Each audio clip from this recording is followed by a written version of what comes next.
Hi there, welcome to Commodities. Let's get to it and look at the energy complex.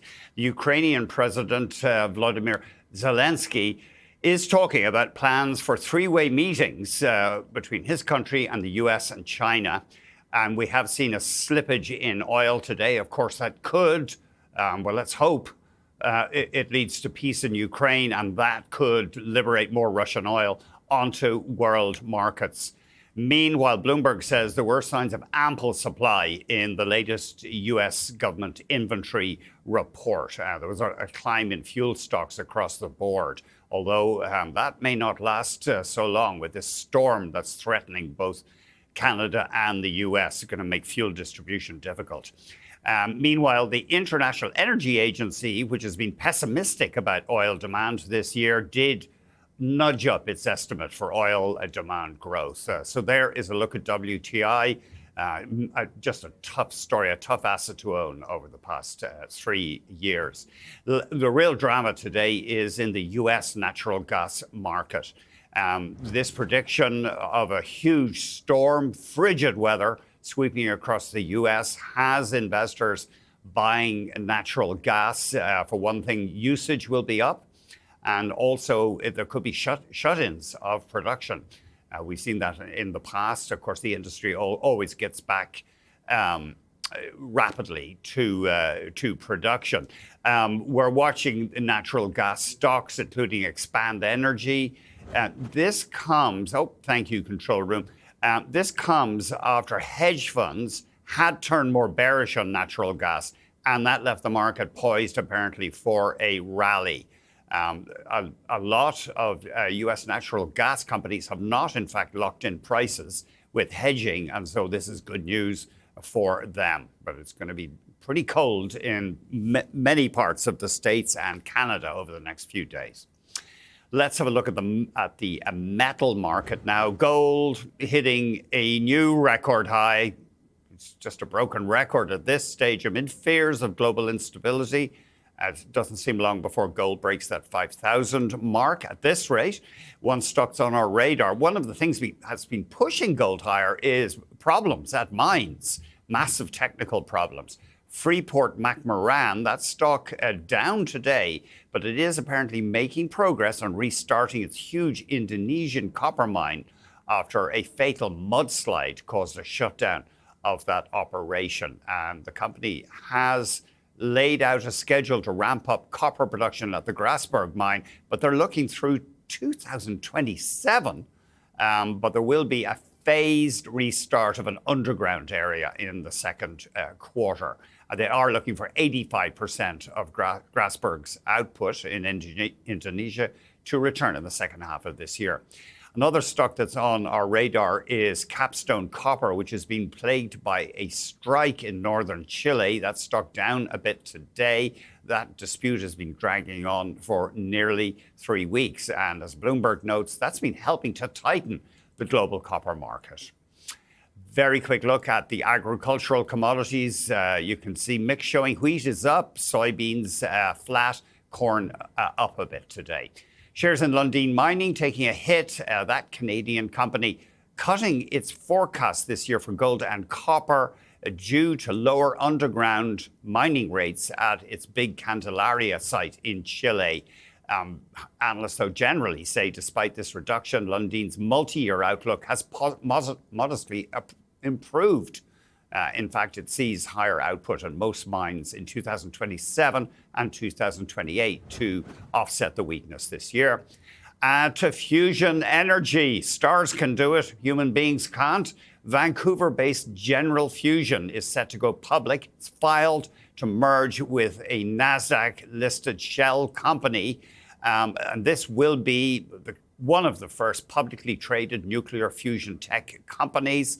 The ticker will be GFUZ, valuing General Fusion at about $1 billion US. Fascinating. This company is based in Vancouver, and we'll try to follow up with them over the next couple of weeks. Right. Freeport-McMoRan says it's on track to fully restart that mine. Another look at the stock. You can see it has shot up almost 50% in the past year, because it produces a fair amount of gold as well. And just a reminder, the International Energy Agency ramping up its forecast for demand this year.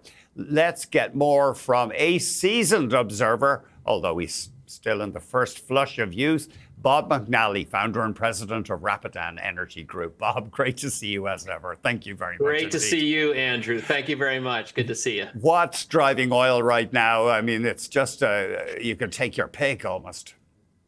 You know, Andrew, in some ways, for the last year, the trend has been your friend. Crude oil prices have been sliding since President Trump took office a year ago when they were above 80.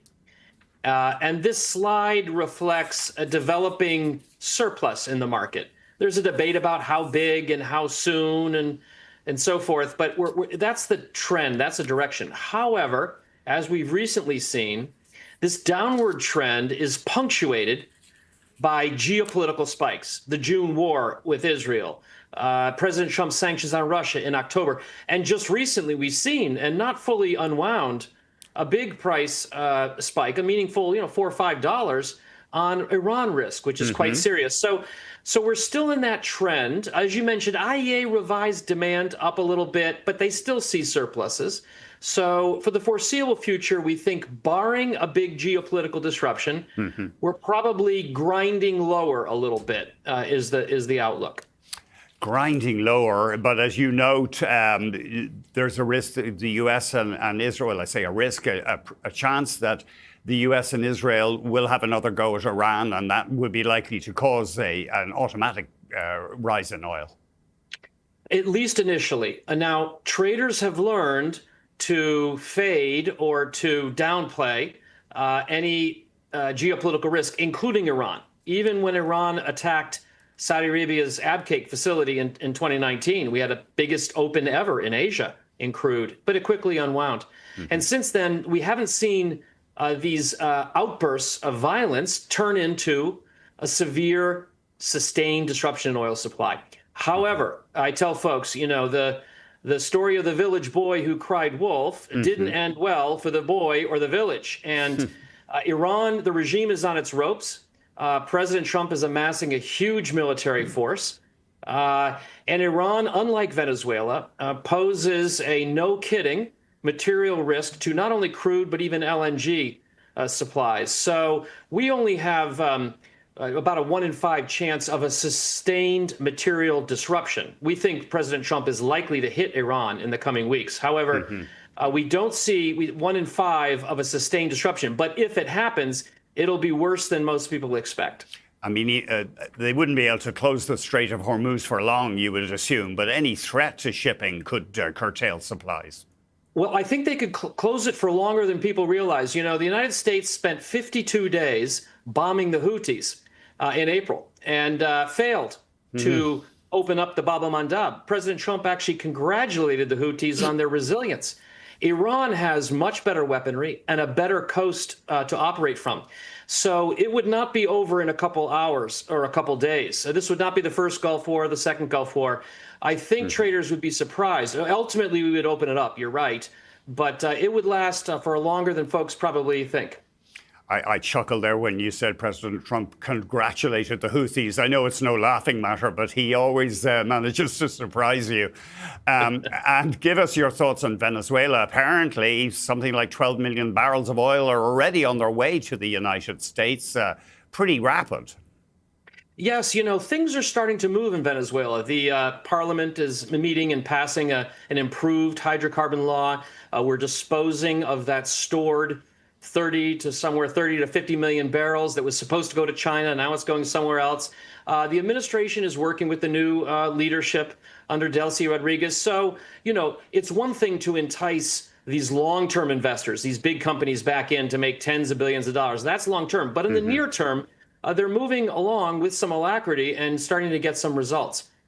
Bob, thank you very much indeed. Really appreciate it. Thank you. Bob McNally of Rapidan. Okay, he's president of Rapidan Energy Group. We're going to talk to one provincial leader after this who is happy to see China poised to drop its levies on Canadian canola. The Chinese ambassador to Canada is urging speed on moving ahead with these deals. We'll hear from Saskatchewan's Scott Moe after the break.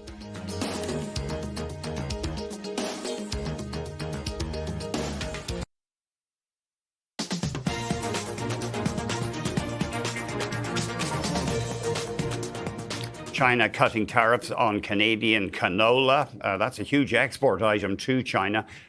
Canada is going to allow in a small number of Chinese-made electric vehicles, only about 3% of our market.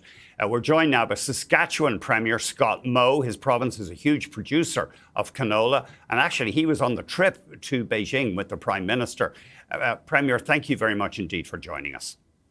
Well, thank you, Andrew, for making some time, and a belated Happy New Year to all your listeners. Thank you very much. Obviously, Saskatchewan canola farmers pleased here. It was frustrating for them to have that major market blocked off. What do you plan to do? Can you give us some idea of the losses and what has the province been doing to try to help out farmers? Well, the losses in many cases have maybe not yet been realized at the farm gate as simply what was happening is people weren't moving their canola. And what is going to be enabled or be allowed to happen now is that canola is going to start moving off from the farm gate to markets like China, and ultimately it's going to push the price up a little bit as well, and push some of the ag industry back into the profit zone.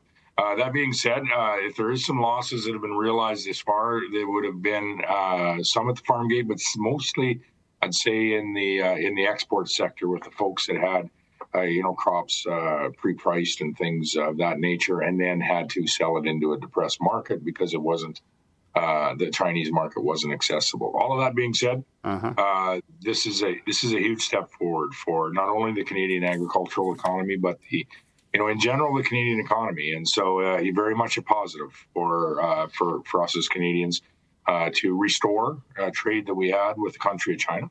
And then I would point to the MOUs with respect to some of the opportunities that we have to actually expand our exports to China in the space of energy, forestry, and other products. Of course, Canada's canola exports dominated by the US and China. It's about 90%. We saw the Simpson Centre for Food at the University of Calgary just warning that it's dangerous. We're too dependent on those two markets, and both countries are happy to use tariffs as a political weapon. Why has Canada not done a better job of diversifying? Well, one, those are the two largest markets in the world, and two, they are premium markets. They pay some of the highest prices in the world. And so those are the markets that you want to be in if you want to be paid a premium for your product. And we've worked, I would say, quite hard and I'll speak on Saskatchewan's behalf, but the canola industry more generally, to find our way into the China market, because it is a premium market. And that's been an effort that has been going on for years, if not decades, and continues to this day.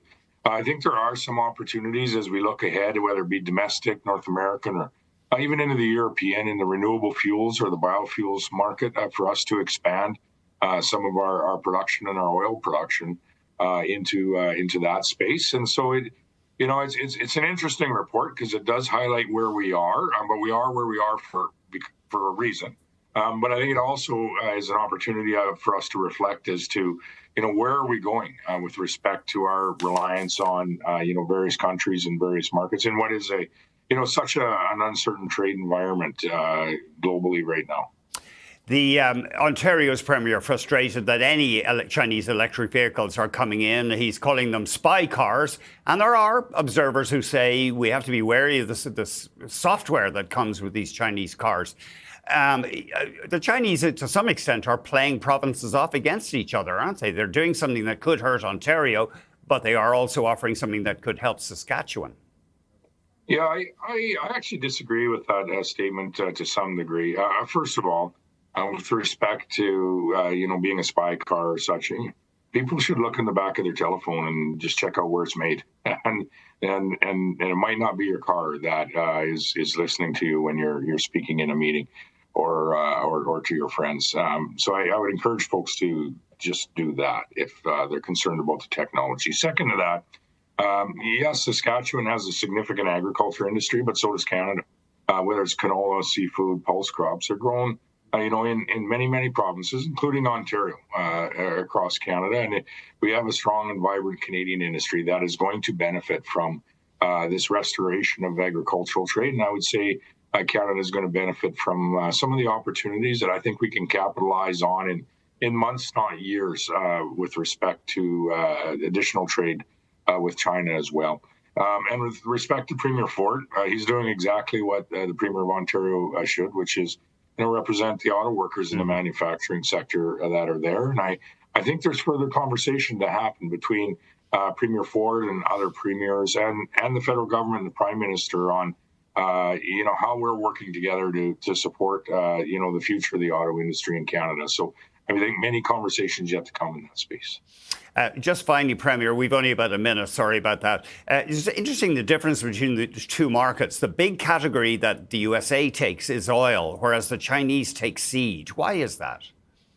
Well, you may see that start to shift. When you hear conversations around TMX or an additional pipeline to the West Coast, I was talking about canola oil. I beg your pardon, Premier. I was talking about canola oil. Sorry. Yeah.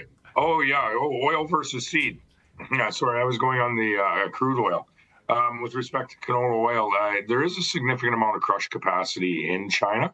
And so our canola oil numbers have been dropping over the last number of years. And that tariff is still on. We'll work to get it removed. But the seed is a much larger number by value, as is the meal. And I would say the meal is important just operationally for our domestic crush industry, as it is an outlet for that meal so that we can continue to crush canola oil domestically. So although oil is important to us globally with our sales, we can find markets outside of China. The seed and the meal are imperative to the success of the canola industry this year and heading into next year. So we're pretty happy, and I think the ag industry is pretty happy with the results of this agreement.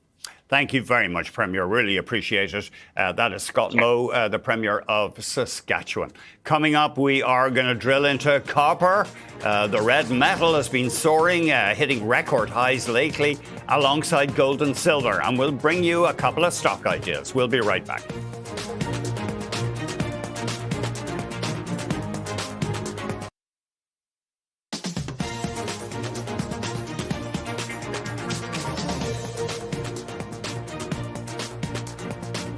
Potatoes are one of our beloved commodities, one of the world's great calorie sources and protein. Actually, they caused a population explosion in Europe after the European explorers to the New World brought the crop back. Rhode Island is frustrated. They have for years been able to offer license plates showing Mr. Potato Head because Hasbro was based in Rhode Island. But now Hasbro is moving its headquarters to Boston, and two legislators in Rhode Island are saying it's time to consider whether we should allow promoting one of those, that iconic character. So there's a potato head controversy going on. Let's get to copper. We are joined by Cole McGill, Metals and Mining Director at Stifel Financial. Cole, thank you very much indeed for joining us. Give us your copper thesis. Disruptions to supply, growing demand. Are you in the bull camp? Andrew, yeah, thanks for having me. I am in the bull camp, and it's really because of the kind of mismatch between supply growth and demand growth, right? And the easiest way I would kind of typify it is by, the AI rhetoric we're seeing, the energy intensity rhetoric that we're seeing globally that's increasing the energy consumption of the developed world. It takes 2+ years to bring on a gigafactory. It takes 2+ years to bring on a data center. It takes 17 years to bring on a large copper mine. So there's that supply-demand mismatch that I think the market is increasingly waking up to seeing, not to mention the kind of deglobalization, industrialization rhetoric that we're seeing more and more prominently on the global stage at this point, which drives that emerging market economy demand growth as well. Let's jump into it. You have two copper ideas for us. First off, Atex Resources, and then Foran Mining, which are close to opening up a mine in Saskatchewan. Start off with Atex. You say they made a massive discovery. Yeah, so increasing what we've seen over the past 10, 15 years is drilling deeper has unlocked a lot of copper resources, and it's kind of tapping into that epithermal porphyry geologic continuum that we've seen NGEx build a lot of value with at Lunahuasi, that we've seen Filo build a lot of value with respect to Filo del Sol. That was the $4.5 billion takeout. There was a 50-50 JV between Lundin Mining and BHP back in July of 2024. ATEX is discovering something similar. They're in the process of discovering a large copper porphyry, which is around 30 billion pounds. That's their Valeriano deposit, located in Chile. In Chile, yeah. That's correct. And what I kind of like about the stock moving forward is you've got good downside protection with respect to the porphyry. The average porphyry has been acquired or traded in terms of M&A transactions for around 2 cents a pound in situ, which is kind of where, 4 cents a pound in situ, which is twice the valuation of where ATEX is trading right now. And that doesn't include some of the higher grade breccias that they've tagged into over the past 18 months. And you're seeing their phase 6 tag into further breccia discovery with respect to the B2B zone. And I think they're going to continue to kind of discover further breccias, which have the ability to increase on asset value per share for the company. And Foran Mining moving towards opening up their mine in Saskatchewan. I'm sorry, we've only got about a minute and a quarter left, but tell us what your thesis is on Foran. Yeah, so Foran, mining stocks go up for 2 reasons: multiple expansion or NAV growth, net asset value per share growth. I think Foran kind of has a 1-2 punch of de-risking McIlvenna Bay and drilling off Tesla and growing the kind of tail end and the growth thesis for the discovery. With respect to McIlvenna Bay, they're ramping up. They're just finishing construction. They're going to be ramping up into the second half of this year. What we've seen over the past 10 years is single asset re-rate stories or companies that have brought on new mines have a tendency to outperform and re-rate by around 20 beeps on a price and asset value basis. Right now, Foran's trading at around 0.6, 0.65 on a spot PNAV. That would bring them to around 0.8, 0.85 on a spot PNAV within the next 12, 18 months. That would imply close to $8 per share at spot. So I think there's growth with respect to the re-rate of McIlvenna Bay, and it's going to be coming online at probably one of the best times to have a copper asset come online with respect to $6 copper. And not to mention there's a significant precious metals credit with respect to the revenues too. Yes, and you refer to the Tesla zone, which is part of McIlvenna Bay. Cole, always great hearing from you. Thank you very much indeed. Cole McGill, Thanks, Metals and Mining Director at Stifel Financial. Thank you very much for watching Commodities. The close is coming your way.